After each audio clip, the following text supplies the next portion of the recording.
Drake Maye is my MVP. He's so calm in the pocket. He's a leader, but he doesn't do it frantically. Drake Maye and Matthew Stafford's stats are pretty similar, but I lean more towards Drake Maye, and these are the type of plays that put him in the conversation for MVP. Let's take a look. The first thing Drake Maye does really well here is identify a potential blitzer, calls out to his team, points him out. On the snap, play fake to Henderson. Westover does a great job of picking up the blitz. We'll switch to the over-the-top angle, but this is what's really impressive about this play, is where Drake Maye puts the football. Some quarterbacks, this would be a guaranteed interception. And I'll show you an example where Tua throws a pick on a very similar play.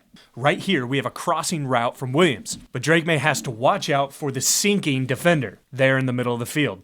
A lot of quarterbacks won't see that defender drop back. They'll just see that Williams has a step on his corner and will just bullet the ball out there. But this is what happens. And at this point, he's already decided who and where he's going to place the football. Now, if he puts this low, it's an interception. If he puts that ball too far towards the sideline, it's also an interception. Because at this point, that defender is still in position to make a play on this football. But Drake Maye knows this, which is why he's in the MVP conversation. So he puts the ball where no one else but his player can make a play on it, which is high enough and also far enough that nobody can touch it. Williams makes a catch, and then he's just off to the races. That's what's amazing with Drake Maye and why he's in the MVP conversation. He can recognize coverages, and he can recognize potential threats sliding around in that coverage and avoid them with the proper pass. Oh, and also one thing with Drake Maye there is he had to make that decision quickly because he was under pressure. He got hit on that play and still delivered a perfect ball. And that's something that Tua in his 5th year in the league still hasn't figured out. I'm going to use this as an example to show you just how hard it is to pick up those hidden defenders sometimes in a defense. All right, so this is a very similar play, but he's not under pressure.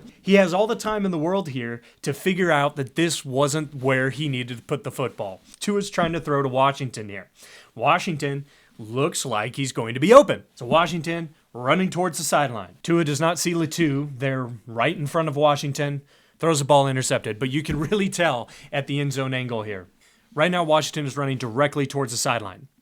If Tua puts a little bit of air under it and puts it behind his head slightly while still leading him towards the sideline, that's not an interception. And that's what Drake Maye did. If he throws that same ball that Drake Maye threw, this is a reception, not an interception. He threw it into that space right there, and it's a reception. Drake Maye's my MVP, and I wouldn't be surprised if he takes the Patriots to the Super Bowl.